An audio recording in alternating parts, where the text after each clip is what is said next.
Welcome back to the Intel Extreme Masters World Championship. We have been joined by none other than Mithy. Thank you so much for joining us to share some analysis and talk about the upcoming game. It will be SKT on the blue side taking on the Xiaogu Reapers on the red side. Before we get to pick some bans and talk about how that's going to impact, let's talk about these teams and how Xiaogu actually just beat Fnatic and played quite strong. They had good team fights, something that we're used to seeing. Mithy, what was your take on the game? Because we heard deFicio talk for like 45 minutes about it. Almost fell asleep doing it. Yeah, the game was quite boring, actually. I found it slow. I mean, we play slow too, right? So there's, I mean, it's hard for me to complain about it, but yeah, I felt the game was too slow-paced for my taste. What did you think of QG and how they handled that mid-game? The fact that Fnatic were given 20 minutes to find item spikes. Was that good by Fnatic or was that bad by QG? What's your opinion? I'm not sure. I mean, I'm guessing they knew what they were doing, and if they wanted to force, they would have forced like they did at the last fight. So I think they just had a plan, or I hope they had a plan. And it was just strange for me to see how they didn't really force their advantage with Zed, because I feel like, or I've always had this impression that Zed really falls off later into the game. All right, so I want to ask your opinion now on some of the players we're about to see go head-to-head. Let's actually start with the AD carries. It is Bang going up against Uzi, I believe, is the starting ADC for today now. He's in the game. What's your take on this Bang-Uzi matchup? And there's quite a lot of history and rivalry between SKT and Uzi as well. I think that's probably the Reddit matchup of the day. The hype matchup. I mean, yeah. Bang has become the big carry for SKT when they get Lulu, which they've done in like so many games now, so ban that away, please. Uzi, though, laning-wise, I mean, if you just look at Uzi as an AD carry, he's known to be one of the best laners in the world. Have you ever actually played against Uzi in lane? I played scrims against him Season 3, so that's a long time Season 3, all right, long time ago. But it was tough. It was tough. Yeah. It was tough. Basically, he got destroyed, is what Mithy is trying to say. Is that the pro translation, deFicio? Yes, he got absolutely stumped. I could say it a lot worse, but I'm not going to say he got destroyed. Other words, but yeah, the pros use different words, but not for broadcast. Yeah. Yes, definitely not for broadcast. What about the big stars here at the mid lane? Faker, he got Lulu in first game of the day, no real surprise. Went for that Death Cap Lichbane build. Going up against Doomb, and I know you guys were just talking about the ranking of some of those Chinese mid laners and the opinions of some of the EU players. What's your take on this matchup and who's going to have maybe the edge, Mithy? What do you think? I think both players have really wide champion pools, but I would be surprised if Faker gets Lulu again. I think it's his most played champion LCK. I'm talking without stats. You're 100% You're right. You're 100% right. But yeah, so I just don't understand why they would give SKT their comfort picks in a best of one. Big mistake CLG obviously made in their game, giving the Lulu Ezreal over, something they've used time and time again. Doomb is he's a bit of a strange player to me, because like, also from talking to some of the EU mid laners who now played against him, he's super aggressive in the way he's playing. Like randomly, he will just like jump forward level 2, level 3 and try and trade with you, pop Ignite and then try and force you out of lane. If you're not ready for it, it might surprise you, because also Swift likes to sit around mid lane and gank for him, or just at least apply pressure. Faker though, I mean, SKT said they prepared a lot for this event. They must have watched a lot of the VODs and noticed, you know, okay, this guy can be aggressive. And I'm sure Faker has tried a lot of different players, and he's obviously been used to different playstyles. So I don't think he's going to be in any trouble. Yeah, not going to be a big surprise. What did you think of Blank? First game of the day, shows up on the stage. I think he looked pretty good. Faker in his post-game interview even said, look, I was a bit nervous for the kid, but he played well. What was your take, deFicio? Yeah, the solid game, honestly. Obviously, he didn't have to do a whole lot on his own. A lot of it came from that TP play in mid lane. SKT made that got them 2 kills. Used that to snowball. He was just a part of the comp. He wasn't the comp in any way. But that's lane swap, right? Like it is, yeah. Lane swap, you can't really do much as a jungler alone unless you just do some really weird gank play, because their support and their jungler are always supposed to work together. So if you don't work together with your support and create team like not really team fights, but team skirmishes, you're not really playing properly. So that's why everything was like more of a team game in a lane swap scenario. Maybe if they go 2v2 this game, it's gonna be, he can actually show up. All right, so it'll be interesting to see if lane swap or head-to-head lanes is what's going to be happening.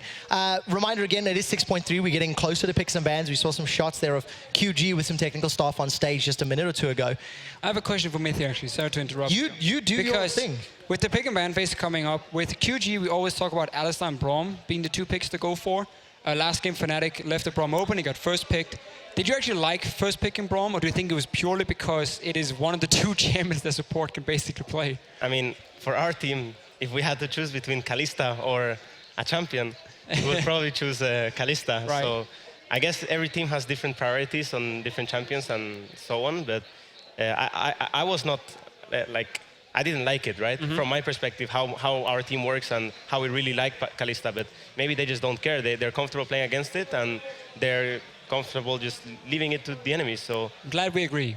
Yep, very, very happy to hear that.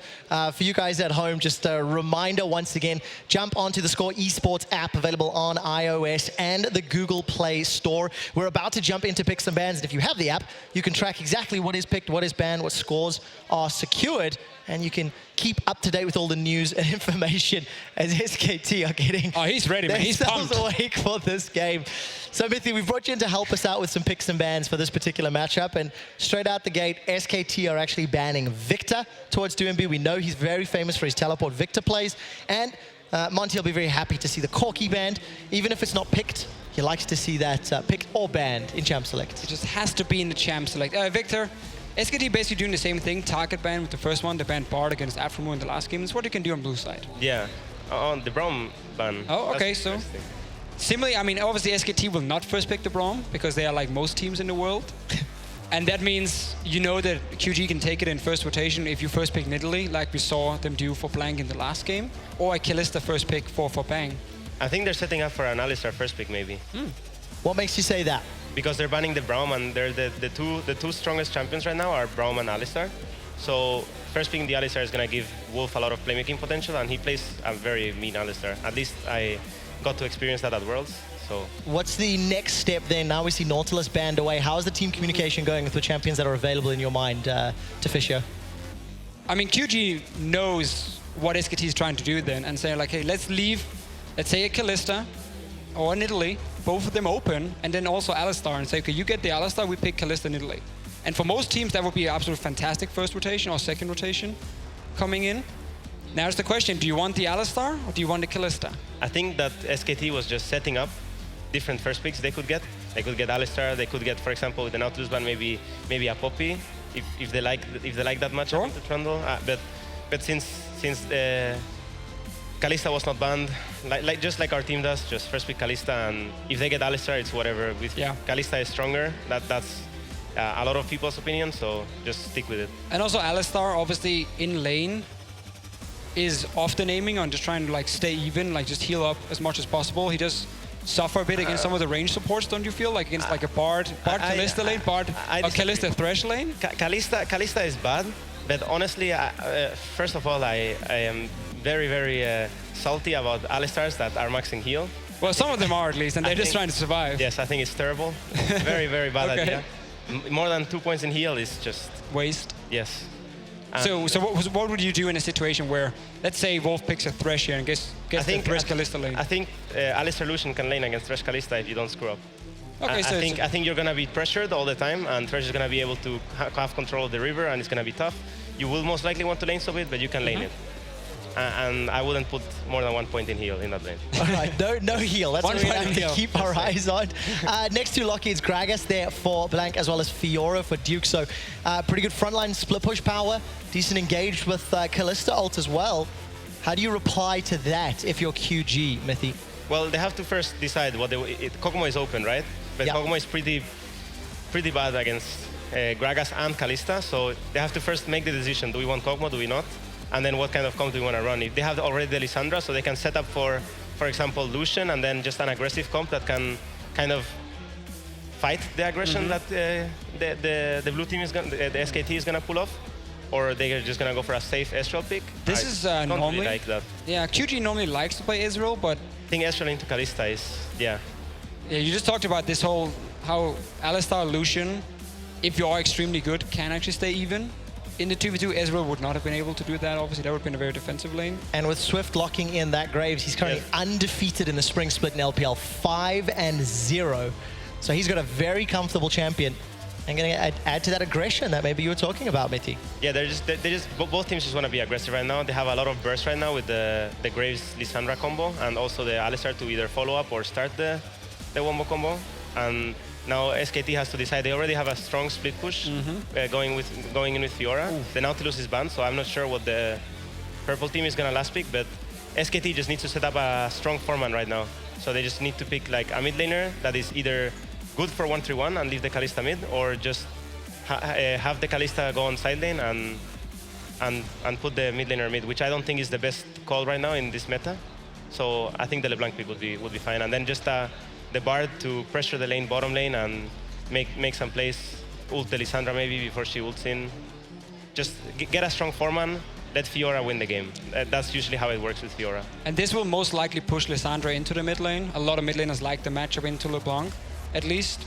And then you can try and counterpick the Fiora. But I mean, you would have to honestly almost play Quinn at this point into Fiora if you want to like try and win that 1v1 straight up. But if you pick Quinn, you're basically, I mean, they pick Quinn for 1v1 on top lane, but that means they're gonna 2v2 against Kalista Bard. Yeah, I mean, that's the problem. Bang, playing Kalista Bard. No? I mean, It's tough, you know? QG, because they have Uzi there, will have a lot stronger laning phase than normal. You said yourself, the Alistar Lucian, it's a tough lane, but if you are extremely good, I'm not trusting it more against Kalista, but against Bard it's just annoying because you just get pressured. Like there's not much you can do against this lane. You actually have to put points in heal. You know, like. Whoa! Hey! I was talking about Fresh Kalista. We were talking about Fresh Kalista. This is different. Here it's tougher, and you're forced to go ignite if you even wanted to be 2. And if you go ignite on support, you become quite useless afterwards, especially against LeBlanc and Fiora. I've seen some teams put Graves top lane into Fiora and just try and push her down to tower over and over in the early game if you take the 1v1. But again, we are most likely going to see the lane swap. Now you build just honestly for team fighting instead. Engage in with Lissandra, Poppy follow up with Homeguard TP, and then you try and pick basically people off like when the team fight starts. So Deficio, who's actually going to win in your mind after seeing the team comps completed? I mean, I'm a massive both Fiora and Kalista fanboy. I like 1-3-1 setups, also when Faker's playing LeBlanc. So I'm going to go SKT on this one. Both teams have 1-3-1 though, So if Deficio... I'm just a bigger fan of Fiora into Poppy in a 1-3-1. I don't think Poppy late game can do anything in that 1v1 at all. Yeah, it's about how QG execute the double TPs. Basically. So Mithi, do you think QG can win if they have successful double TPs? Yeah, definitely. I think both teams can win just from champ select. I don't and both teams can who will win? If you have to predict. I give it to SKT. What's Faker's LeBlanc record? He is no longer undefeated on the champ. As to EDG. We know that, yeah, but something very high to it's 1. good. Paging Monte Cristo, I'm sure we'll get those numbers shortly. Look at this, guys. The fan vote is with SKT as well, 76%. We will be back after the game is concluded, but just before we go to the casters, we have to take a quick break.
And welcome back, ladies and gentlemen, to IEM Katowice. Of course, our winners match just around the corner. Chalku Reapers going up against SKT T1, and it is obviously my distinct pleasure to welcome you here to the caster desk.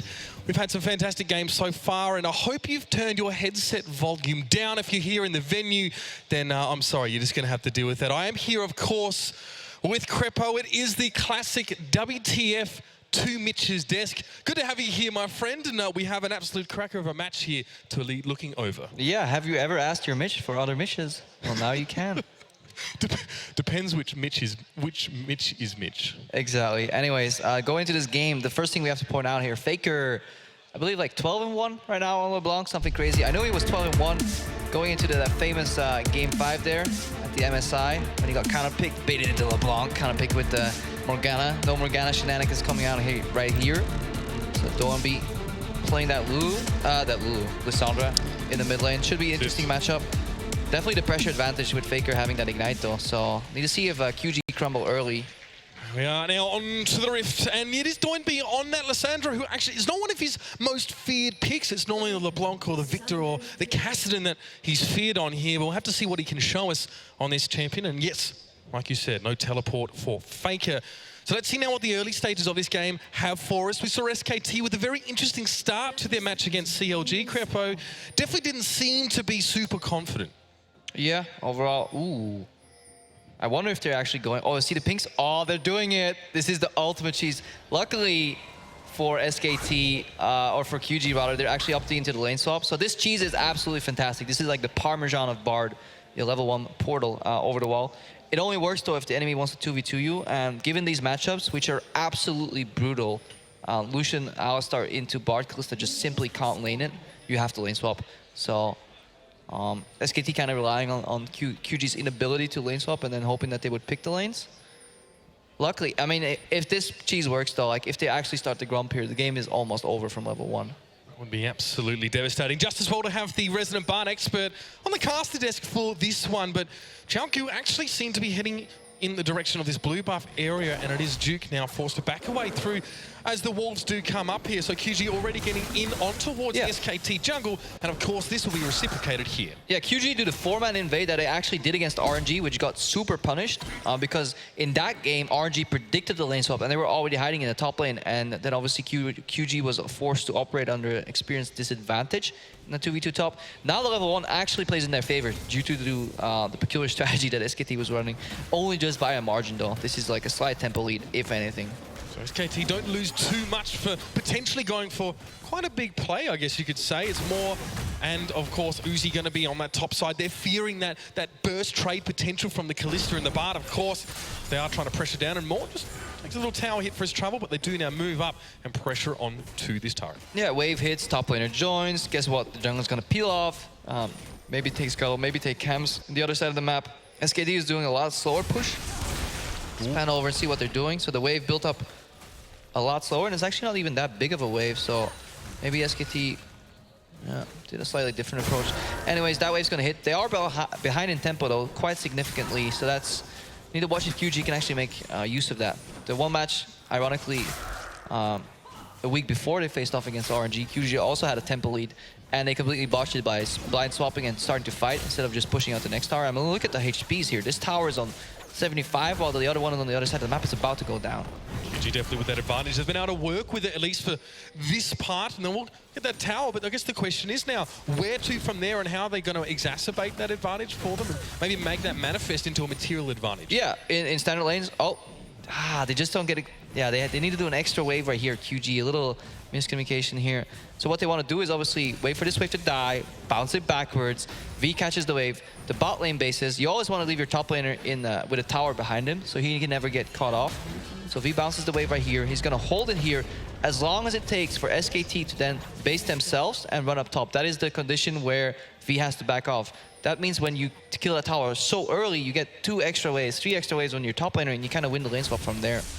We'll see if that's actually going to be happening, of course. Crepo's Faker in the mid lane was trading at length with Doanby a little bit earlier on, but a little bit more health for the Chalku mid laner. And because he used teleport. So obviously the way Doanby wants to play is small trades, stay out of all-in range because Faker has an ignite, but then he's going to go low. He's going to base, teleport, and then come back to the lane. This time actually picking up a Dark Seal. Interesting approach here. Looking to snowball on Faker. It's a bold move. Yeah, probably the boldest move against one of the top players. I'd be very, very interested to see if that is even going to come remotely close to fruition. But Moore now has already made his way in towards the SKT jungle, which is devoid of wards for the most part. And it is a recall from Duke in the bottom lane, so he will be safe from any sort of shenanigans. Yeah, a couple deep wards here. Good pink ward. You see V, or Duke rather, respects the fact that he could get dove 1v3. And you see if V will respect the same fact. Obviously, they spot Bard coming up. They will know that not Bengi, Blank this time is missing. So guess what? He's going to respect it. But he's slightly ahead of Duke overall right now. And that's because, again, QG took that tower slightly earlier. And in the lane swap, it's those little invisible things, the timings, tempo, that's all that matters. Because you actually never fight each other. And look, just as you said, that's how it's manifested. It's still a lead in tempo, as we put it, for QG in the bottom side. And they're pressing on towards that bottom outer turret. Yes, this is being replicated in the top side by SKT, and Duke will be joining here on the push. But so far, QG have navigated these early stages fairly well. Surprisingly. Yeah, but in SKT, you know, it was said they don't understand the western lane swap, or they maybe struggle a little bit what CLG were doing. But no huge mistakes have been made on either side. But like you're pointing out, as you would, it's these very little things. Yeah, and now QG, they take the logical approach. They look over the other side of the map. What are they doing? Okay, they're slower than us. Guess what? We're pushing another wave. We're not going to bounce here. We're going to keep going. The only variation we've seen is some little ganks in the mid lane here. That's what Blank is going for. So if Dolanby doesn't die here, QG is doing exactly against SKT what CLG was doing earlier. And he may be in a bit of trouble here quickly, though. He's backed away. So clever from Dolanby and just playing it safe. He doesn't have a lot of wards actually up on that part of the map where Blank came from. So he's read that well. He's going to get safe for the moment. Yeah, and SKT, formerly such a great macro team, they were playing the map better. I mean, if you go back to Season 3, some of the pushes they did, the 3-tower into inhib trade at like 17 minutes into the game that they pulled off, like beautiful game reads, it's kind of disappointing to see them just simply not understand or not be able to execute some of these faster pushes. Because that bot lane tower got severely chunked, the mid lane gank didn't work out, so while the gold is still even, QG has set them up for slightly bigger yields in the future. And, you know, speaking to Monty and Doa earlier on, they did say that SKT aren't actually a stellar team really in the early game. It's through the mid-game spikes and into the late game where they can really make their presence known here. So perhaps not the end of the world, or definitely not even maybe a cause for concern for SKT. But now Uzi, he's topside. Yeah, we may have praised QG a little bit too much though, because one thing we haven't kept track of after this like base 2 lane swap is Duke. He's now doubling the CS of V. So I'm actually going to take back what I said. Easy now, because Don't that top take lane. backsies, bro. Yeah, no backsies, because that bot lane tower didn't go down. Like V is stuck jungling right now on his own, while Fiora just got 2 waves for herself. We were snowballing ahead in that already very, very critical matchup. So V seems to be slightly ahead in experience. So I need to see when they finally meet up, you know, who's gonna be ahead, because that's when you can really gauge who won the lane swap. But so far it seems relatively even overall. In the mid lane, Faker does want to start something up. It's a glacial pass for Doinbean. He's going to have to tomb himself. At least the teleport going to come into the mid lane. Not going to be acted on, of course, but still a bit of safety for Doinbean as Faker already showing those trademark signs of getting a bit aggressive. Yeah, Doinbean just uses his claw out there as he sees Bard approaching. Obviously heals up a little bit with the ulti with the changes.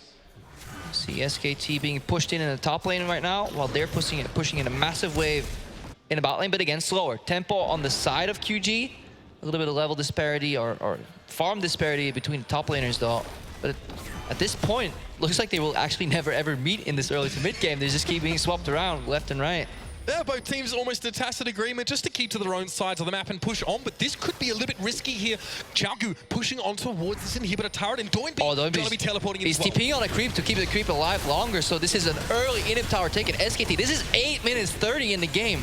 Oh my lord, they've taken that inhibitor turret. Incredible stuff. So early on, you said they got these early advantages with the lane swap, and now that is how it's manifested. Yeah, that's how it's manifesting. Look at SKT. They're obviously not going to try and race here to bounce this wave. Again, this comes at a cost though. This juicy farm that you see right here that's dying to the tower, that's what V was eyeing. It's like, hey guys, can somebody help me take it? No, we're pushing. So he's stuck on 19 farms. So while it looks very impressive and we're like, oh yeah, they're taking inhib tower, it's only a 400 gold differential, and the gold is distributed in a way that actually benefits SKT overall, because Duke is looking to take an absolute dump on V whenever they meet in lane.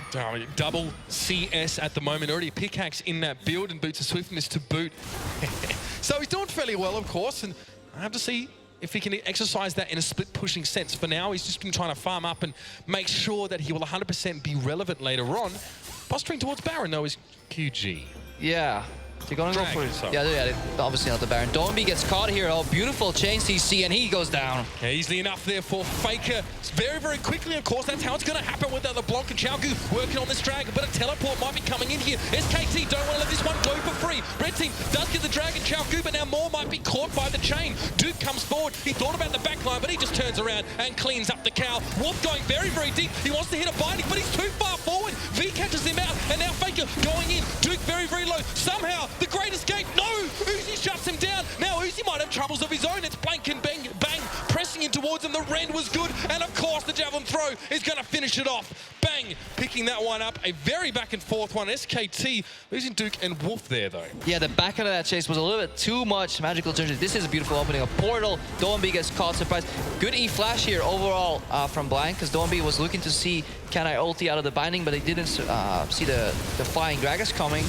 Here again, really good opening. At this point, though, when more drops, I don't think they should chase with the binding, because obviously Uzi will trade a kill here. But overall, this is like a game-winning play for SKT overall, because if you look at where V is in this game, he's just so far down compared to Duke. I think when they meet, he will have severe issues being able to duel. Yeah, it's going to compound that lead that Duke already has. And interesting there to see the Bard go take his own magical journey forward. Definitely wanted the stun, but he opened up the path for SKT. Now QG coming forward. Wolf just going to get completely bursted down there as Doinb comes in with the tomb, and they'll also have themselves this mid-outer turret. Yeah, and this is QG recognizing we can't leave our Poppy in a side lane. She will get destroyed. So what do? We just group up, death ball, 4 people, 5 people, keep making plays. Initially, QG was looking to group up on get that bottom tier 2 down, then the fight broke loose because Doinb was picked off in the mid, because their play right there was a 4-1. Doinb in the mid lane, siege with 4 people, but take that half HP bot tier 2 tower and see if you can even out the gold with global gold to maybe eventually get V strong enough to be able to deal with Duke. Right now they can't deal with Duke, so they keep diving and picking somebody off every single time on the side of SKT. So SKT needs to avoid dying in these random spots and just let Duke control the pace of the game.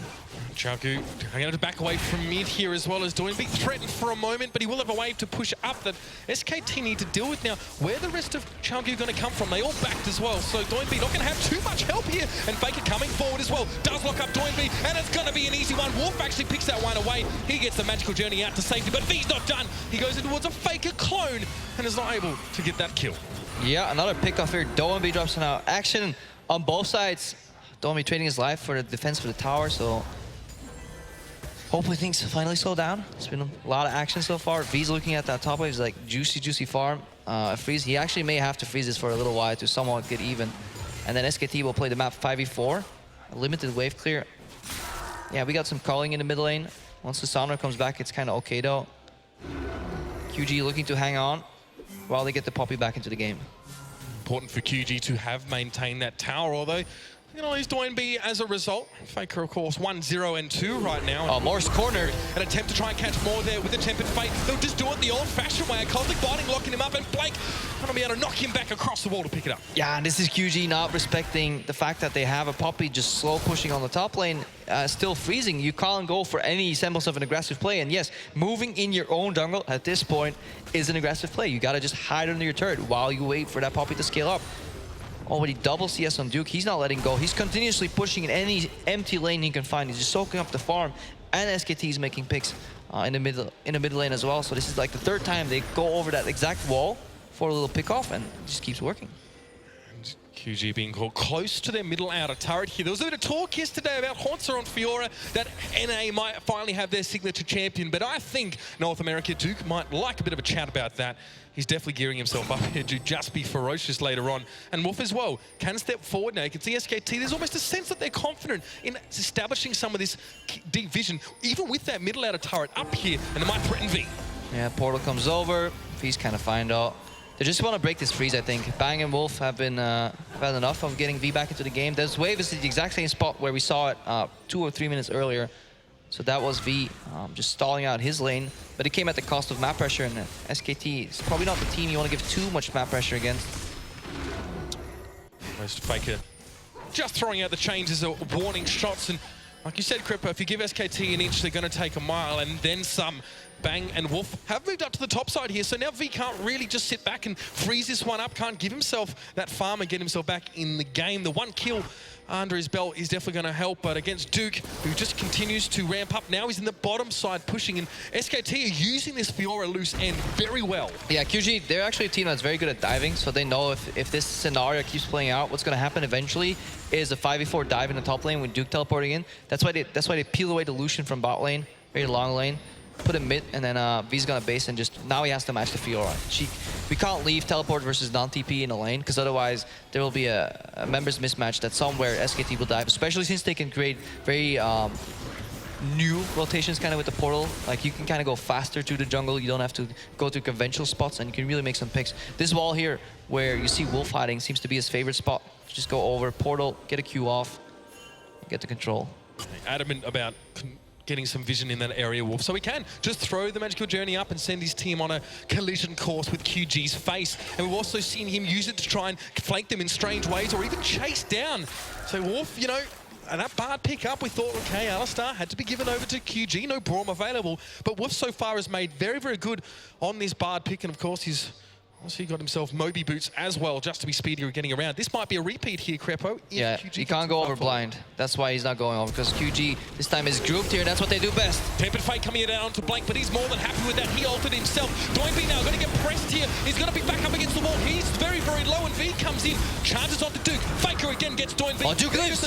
Fate on towards Wolf. He's thrown in the stun. Beautiful cosmic binding from Wolf. Swift drops down. Now V going to be threatened and more in the backside. He's going to have to accept his fate, and that is a 4-for-0 fight. SKT in the triple for Faker himself. Yeah, very often the LPL analysts call QG the kings of team fighting, but once a king to a god, SKT come in and they completely counter that play. Tempered Fate stalls out the initial aggressive, the pick off that QG was looking for. Initial aggressive, use everything on one target, and then win the fight 5v4. They still almost managed to get Duke down, but at that point, the cosmic binding that follows up from Wolf, that was, yeah, the final nail in the coffin, and beautifully executed team fight here from SKT. And this time, there was no blind going over the wall here. They knew exactly what they were looking for. Flash, Q, Lissandra ulti, all get used. Guess what? Tempered Fate. Keep your eyes on Wolf here. Gets the portal out for people that want to leave the fight. Now V will knock in, I think, Duke into the wall here. He escapes with like a sliver health. This is single digit. This is like 4 or 5 HP. And then this cosmic binding right here, Uzi steps straight into it. That is a turning point for the fight.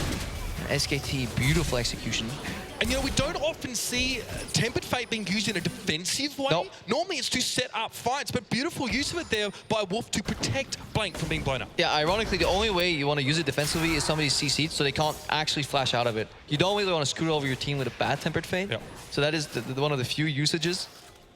And it just requires you to read the fight, because you kind of got to predict what's going to happen. Because generally, if you do it any later, they're kind of dead before Tempered Fate lands. And then you're just like giving them a golden corpse. It's generally not what you want. Like you can use it as a statue, it's an ornament at least later on. So it serves some kind of aesthetic purpose at least. But Swift and Uzi is going to work away on this red buff here. It's a 4-0-3 Faker. His LeBlanc record is almost unbeaten, of course, at 12-1. Yeah, only once. I mean, honestly, he doesn't look to be showing too much signs of slowing down here as well. Again, harassing more, always harassing. It's an aggressive play from Chaogu. They might want to come forward here as well. Fate's call being used. Bang actually got put in the tomb, but managed to cleanse it off now. And Uzi just culling for disengage. Yeah, Wolf doesn't go in with the panic re-engage. A lot of bars would use the Fate's Call there then to kind of save their AD carry, but Wolf was aware that Bang had QSS available. He had Flash, he had heal available, so Bang just takes the Callista Journey out safely. And that ends up getting no kill here. And again, aggression from QG thwarted. Their plays is very group-oriented because, as we see in the bottom lane right now, 50 CS differential, Fiora scaling ahead of that Poppy. Again, it's just something that is going to have to be addressed by Chaogu at some stage, or it may just overcome them. It's a snowball that could become an avalanche if they're not careful. Again, Chaogu set up towards the river, pinging furiously towards that Baron. And SKT are in step with him. So obviously, it's still repelled at this stage. Gets me every time, of course. Blue Trinket in.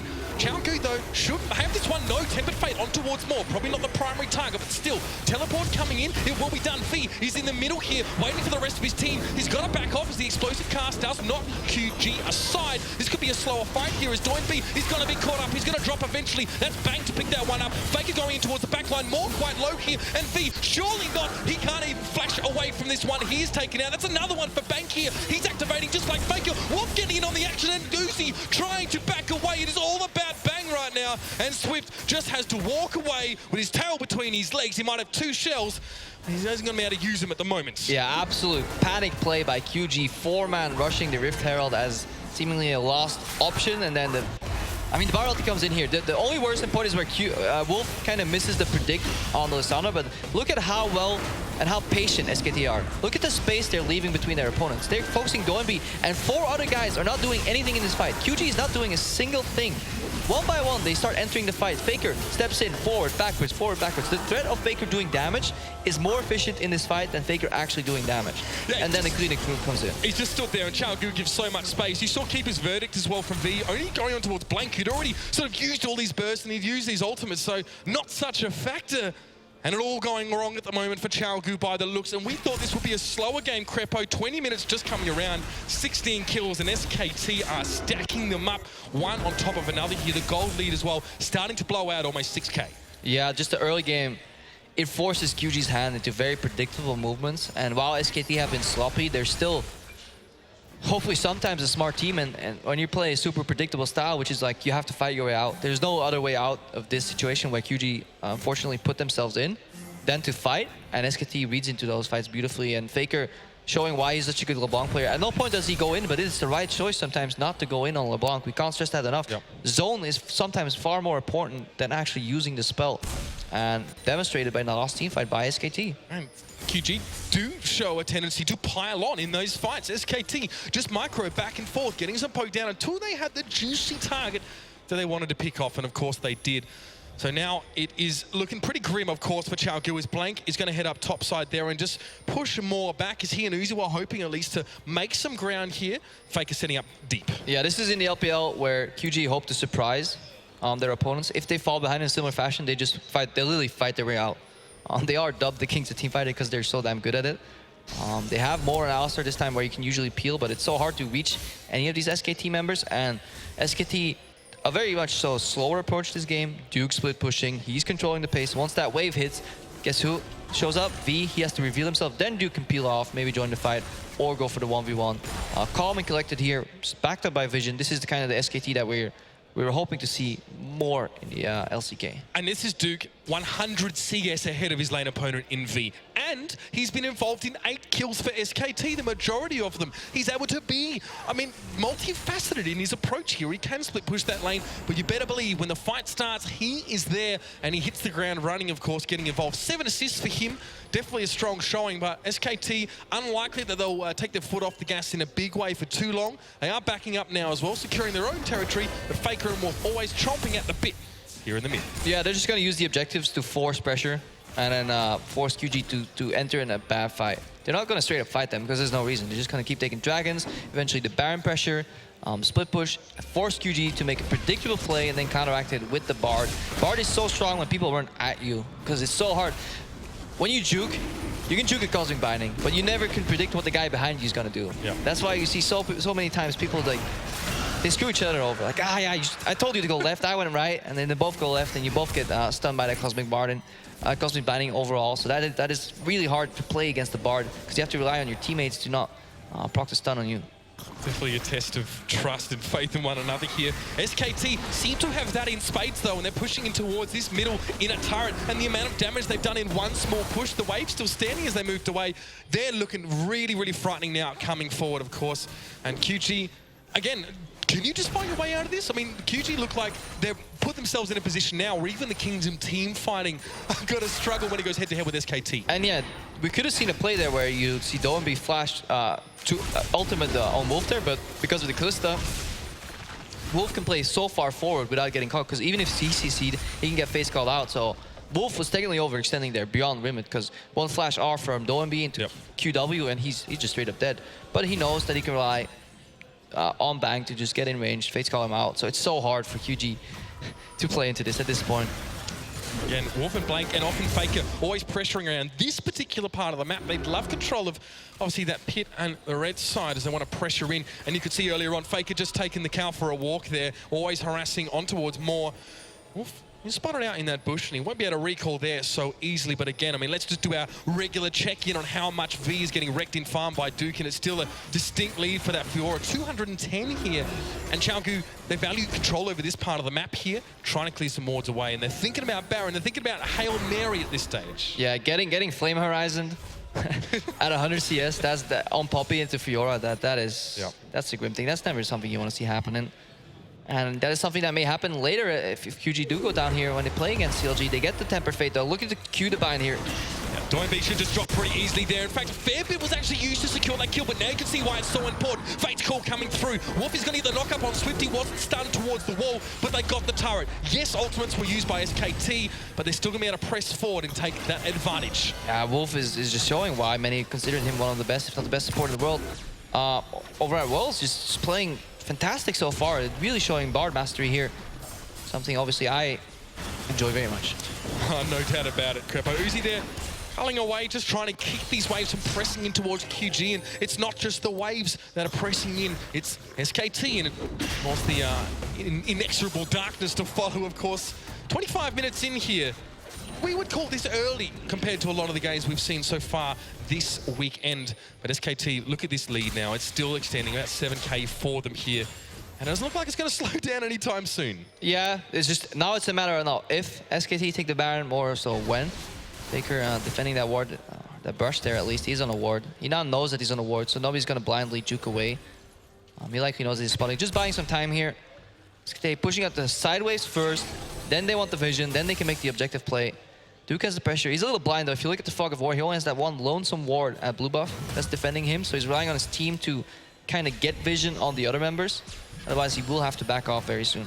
The only thing that's better than having a split pusher that demands attention is having 4 other players that need to be constantly monitored by the opposition. Now let's address the elephant in the room here, of course. Duke, we talked about a couple times, he needs to be dealt with. How can it be dealt with? V surely can't deal with him on his own. What did QG lose to try and shut down Duke or prevent him at least from pushing in like that? I think if they go collapse on him, the Baron is gone. Because they need at least 2 or 3 members to kill him in any seemingly considerably decent amount of time. So they need to surprise. V needs to get a surprise teleport flank out somewhere. Knock maybe bang into a wall. Obviously Steadfast Presence can counter LeBlanc, can counter Killista in fights, can counter Graga's Body Slam in fights. So that is your scripted way back into the game. But it's so hard to realize that because SKT is simply not letting it happen. They're not playing super aggressive. They could close this game out a lot quicker. SKT could be hitting the Nexus almost at this point if they took the maximum amount of risk on every play, but they're fine playing it slow and steady, leaving no room for counterplay on the side of QG. Well, I guess they either respect QG or they respect the unknown. Well, it's kind of the same thing, I guess, in this case for them as SKT. Well, it was said before in the interview they had to be prepared for this. Doinb is going to have to Frozen Tomb himself, and now Blank forced him away. Teleport's going to come in here, but will it be cancelled? No, Duke's in there with Faker. They're going to go towards Swift here. He goes low, but Duke may himself be caught. He's going to try and make another great escape. Oh, he's dead. Again, Uzi will catch him. Faker, though, he's not going to let this slide, but Uzi doesn't care. It's a Zonya being used by Faker, and he drops down. A perfect record now being smeared across the river. Yeah, SKT, they go for a really hard engagement, but the CC layering isn't just quite as crisp as necessary, and Doinb just, that Ice Tomb buys him so much time, and then Uzi staying alive with the Hexdrinker pop there. Faker not able to get him down. The chains missed as well, uncharacteristic from Faker, and now QG are setting up for Baron. Wolf and Bang just towards the outside here as well. They need to hold this one up. Tempered Fate comes in. Only 2 QG players caught in that one here. The rest are free to fight, and that's why Blank and Wolf have to sit right on back. Oh my lord! SKT steal the Baron. Incredible stuff, and Uzi drops down. Now Bang might be caught though. He needs to try and kite Bang. Bang is doing all the work. It's a triple kill. He's gonna make it another surely. But no, he chooses not to go over instead. Wolf will do it for him. Now chasing on towards V, a little bit of shield for the man, and of course, a magical journey in through from Wolf, and Bang finally gets him onto the scene. It's an ace for SKT, and the Baron still definitely a nail in the coffin for the Chaogu. Yeah, delayed Quadra kill there from Bang. What a fantastic turn then from SKT. Wolf literally shooting fish in a barrel, and then that Tempered Fate just bought the right amount of time. They got zoned from the Lissandra E overall, so SKT took a collective step backwards, but the Tempered Fate completely reset a lot of damage on that Baron. And it was so close. I think that was like a 200 HP smite there that we saw come out from Blank, and for his first step back into the SKT lineup. Honestly interesting, but this engage is really interesting. So Ice Tomb's been used already. Faker doesn't find the pick. Uzi playing, honestly, incredibly smart here. Doesn't go down, gets a little bit of a juke on Faker. Look how he dashes towards the clone location too, because he knows Faker's going to go back. And then we go for the Baron play. I can see there's a little bit of turbo here. The Cosmic Binding will go on V in the pit, so he will be stunned. They won't be able to peel. And then here, sidestep by Uzi, and then this ulti. This is so crucial. Let's see. Doenby uses all his spells to zone and on Baron. So Doenby has nothing left in this fight. Moore is going to go down here before he can get Bang into that. That's the big thing. Bang used QSS on the knockup. So a knockup is 2 parts. If you QSS, you can't move, but you can actually flash out of knockups a little bit earlier, because it's a mini knockup into a kind of a stun. And you can use QSS into flash or blink abilities, and that's what saved Bang in that fight, because he was so close to being knocked in into the pit there. So that is the crucial play of that fight. The QSS flash from Bang completely wins that fight, and maybe even the game here for SKT. Yeah, another Tempered Fate coming down. I think SKT want to be done with this one now. Blank is going to be able to knock back QG, and Duke already finds V. Now Swift trying to dash away there. Doenby in the middle. He's going to tomb himself, but he will finally be caught and chased up. More trying to back away. Uzi as well. Double kill coming out here for Duke, and QG just have to back away and give this one over. More stunned up against the wall, and this is going to open things up for SKT. They pushed in and taken that bottom inhibitor. It's unlikely they'll finish the game here. Yeah, they took a... They may actually go for it, though. They have a lot of safety in numbers here. They took a Dragon while that replay was happening. They took a tower while we were watching. They took the Inip, and they're looking to take 2 towers more on top of those 2 kills. SKT are looking to close out the game here. No Doenby left and no V. SKT do have a chance, but cleverly enough and kind of in keeping with the way they've played this game out, they get that 1 Nexus turret and they back away to fight another day. But you've got to say, that is a massive lead that they have put forward now. 13k or thereabouts. My math isn't exactly up on top, but 21-6 in kills as well. Dominant performance there. Yeah, anything above 10k, just crucial goal lead here. SKT have to avoid making that same mistake, though. You can't leave any window for Doenby to press R on himself, because then Uzi is suddenly enabled, because all these spells are on cooldown. Doenby will re-enter the fight. SKT a little more aggressive here. Spooky Ghost coming in, Tempered Fate. Moore's cut out. Yeah, he should be caught here. Wolf tries to bind him up, and actually Moore wants to come forward and be teleported in. Bang, he's exhausted. He's forced to back away. Collateral damage won't quite get him. The shield came in at just the right time, and Blank does want to disengage, but Swift doesn't want to stop chasing here. Looking for the slow with Blank, but at least Swift will back away. His flank it was elsewhere. Yeah, QG understand that sometimes the best defense is offense there, and Moore completely turns around that fight. Bang was so close to dying, because that locket came in after the ulti connected. So if that was just a little bit more damage on Swift, I think Bang would have dropped dead before the locket would have even activated. So that could have been a big loss here for SKT, just buying more time for QG. Honestly, impressive how they really know when to turn the switch back on, you know, on the re-engage very often in these fights. You can see that the Wolf has been very, very diligent at trying to keep Bang alive, as is Blank, of course. And like you said, the locket, super clutch. And Bang, you've seen what he does when his teammates are behind him, the 1v4 or the 1v3. Obviously, towards that Baron pit was exquisite, I'll say. And now, SKT, again, you can see they're looking for picks here with Tempered Fate. They're just looking to try and nail QG down and take them out here. And of course, Duke, surprise, surprise, is pushing that side lane. Yeah, 1-3-1 here. Don't let QG group up. Don't let them fight you together. Don't let them layer the CC. Individually, you're always stronger. QG finds strengths in the sum of their parts. Obviously, if somebody's a lot stronger than you, you need to chain CC him. Don't let him damage you, because you will lose the damage war, but you may be bursting down. Later the game does go if QG can hold on here. The way that CC is layered could be the difference between victory or defeat, but right now SKT show no signs of really going to be giving that one over. You can see those minions are constantly pouring in towards the bottom side, and that allows SKT to pressure. It's going to draw the culling out from Uzi, trying to give him team some breathing room here.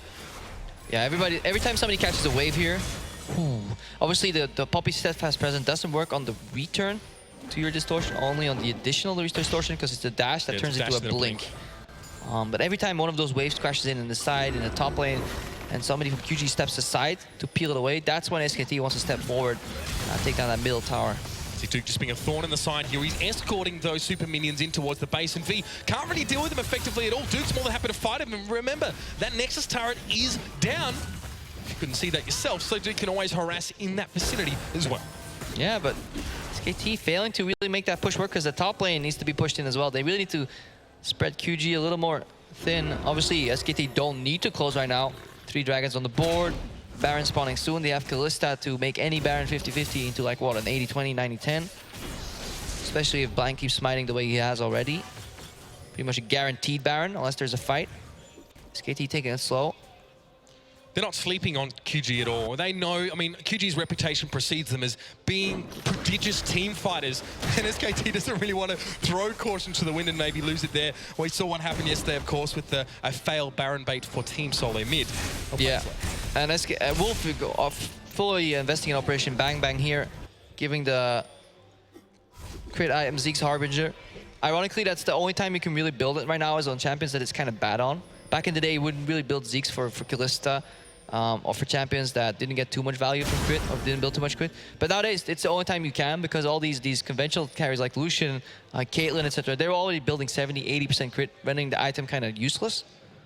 But yeah, Bang will be, in addition to having Runons, what can now crit, you know, being relatively tanky with the Maw, will now be able to crit in these fights for even more lifesteals effects overall. So he'll be so hard to lock down. The flash forward there as well, and Doinby is going to be caught yet again. Nothing he can really do about that one. No chance to even ultimate himself. Faker as well. Here we happy to pick that kill up, and now the fight continues. Uzi caught right in the middle. Not where you want to be on that Lucian. He tries to micro his way out, but it's not going to be enough. And now Bang just jockeys back on Mori. Can't even get the pulverize, and Swift looking to get out of this one. But Duke is going to be there right in his footsteps. Look how big he is. That is what the split push threat is able to do here. And SKT, it's a double for Duke, and they surely will finish this game here. From start to finish, they've looked completely confident and solid, and they're gonna get it done the right way here, pushing up. Of course, all of SKT will be happy with that one, and they have made their way into our finals out of this group. Congratulations to SKT, a solid finish to this match.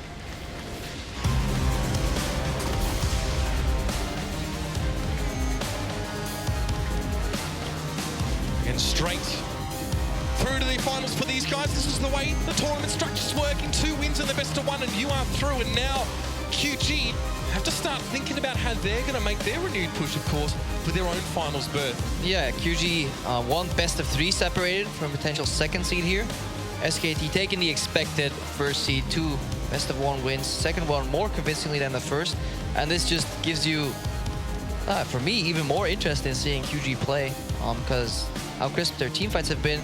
Certain cases, they have still made some mistakes that maybe CLG can later exploit. Yeah. CLG versus Fnatic will be an interesting match too, so we still have some very interesting games ahead of ourselves.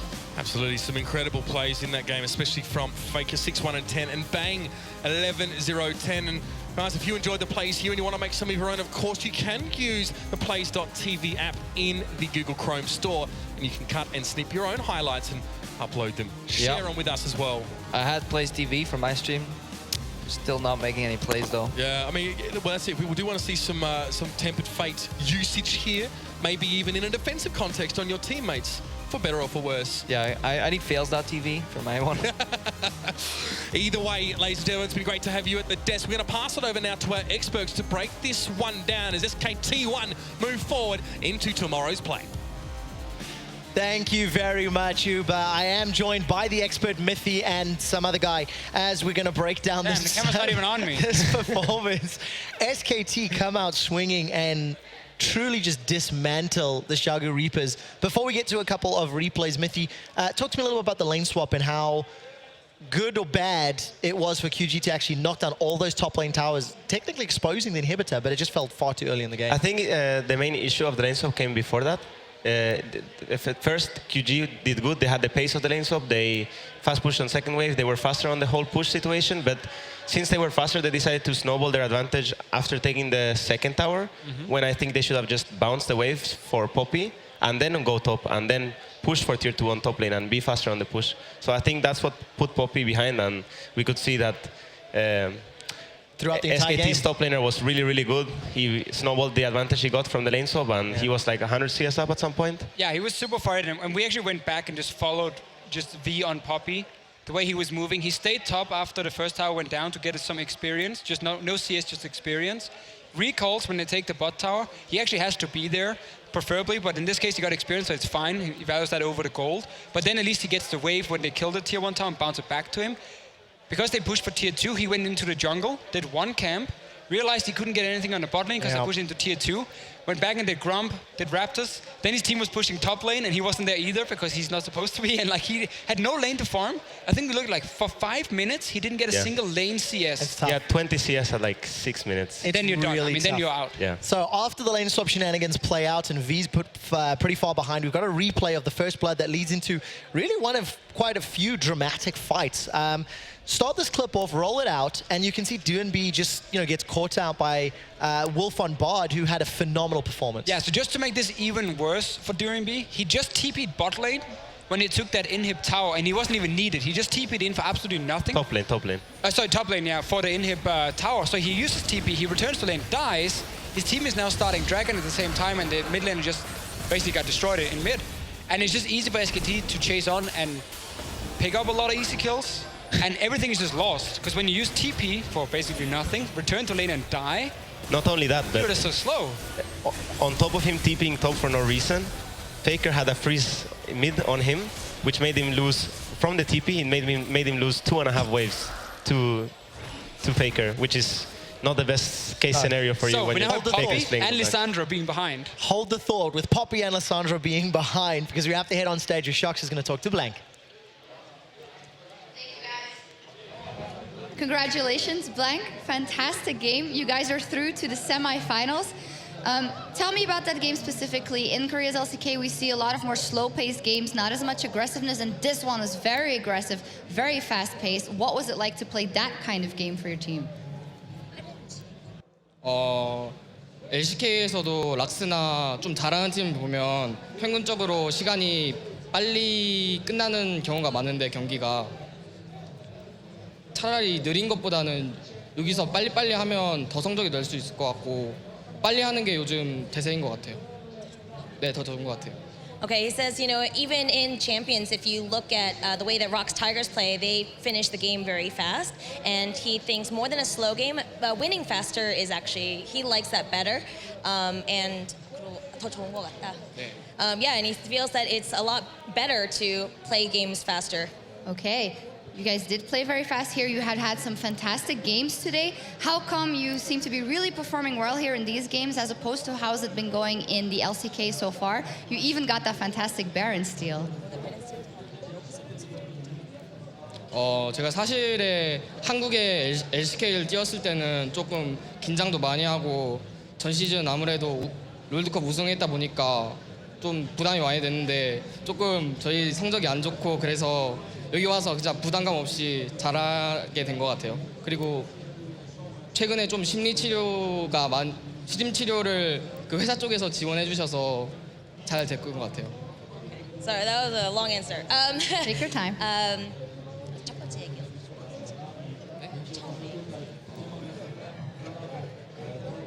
제가 부담을 많이 갖고. Right, he said, okay, actually, while he's playing in Champions, he feels a lot of pressure to do well, especially because he's on a team that won World Champions, and he just kind of feels very nervous when he's playing. But because his team hasn't been doing very well, coming here, he felt, I'm going to let that pressure go and just kind of play. And so a lot of that nervousness has gone away. Also from SKT side, they have given him someone to help him work through these kinds of issues. And he feels that has helped very much. That is very interesting. Good that the nerves are then a little gone because you're going to play in front of thousands and thousands of people tomorrow versus TSM in the semifinal. First off, how do you think that's going to be like to play in front of that huge crowd and having to perform well? 조금 떨리기도 하고 설레기도 한데 TSM도 워낙 잘하는 팀이라고 생각하기 때문에 충분히 연습 잘해서 꼭 이기도록 하겠습니다. Of course, I'm definitely nervous, but at the same time, excited nervous too. And he feels that TSM is also a team that does very, very well. And so if they practice well and they prepare, that they will be able to, pull it together and do well. I get it, when we will see what happens. Thank you very much, and congratulations, Blank and SKT, for making it to the semifinal. Back to you guys. Thank you so much. SKT will advance to that best-of-3 semi-final tomorrow in the Spartak Arena. We do have a few more replays to talk about because when we left the expert desk, DeFisho was talking about the fact that Poppy and Lissandra were behind. Here's a replay of a great catch by SKT punishing the lack of vision from QG. Take it away, DeFisho. Yeah, so look at the two pink wards in the river, in the bush where Blank is standing, and then the bush right next to Faker. This basically makes it impossible for QG to see how many members are around when they do engage. And we can just roll the clip. Because we're going to notice a very aggressive engage from Alistar. Notice, this is QG's vision, by the way. They see absolutely nothing in the river. This is what SKT can see. They're just waiting, waiting, waiting. Gragas will move through the river. Again, remember, QG can't see anything. And they just instant engages. They have no clue who's waiting around. Use everything on And Blank. such a great ult by Bard. Bard saves the day in the start, and then Faker comes in from the bush. Everything is used by Lissandra. She's now basically useless, getting popped. And it's just a cleanup for SKT, completely outplaying QG. But, I mean, when you have zero vision, you can't just rush in, especially also not on a Gragas. It's too risky. They were also really, really lucky that Kalista was doing red buff, because they somehow knew that Kalista was a red buff. If Kalista was also hiding with the team, they would have been even more destroyed. Mithy, talk to me a little bit about Wolf's performance in that game. He had 100% kill participation, 3-2-23. His team got 26 kills. He was involved in every single one of them. How good was his Bard in this particular match? I think he was really, really good. I think he did everything he had to do. He took Portless and Suicide for his team, and yeah. he also did very sick ults like that last one. And I don't know, I think he played very good from my point of view. I don't know if I would have been able to do anything more, or probably would have done less. So I was very impressed by his play, and it worked out. Definitely 100% kill participation. It's impressive. It is impressive. 26 kills.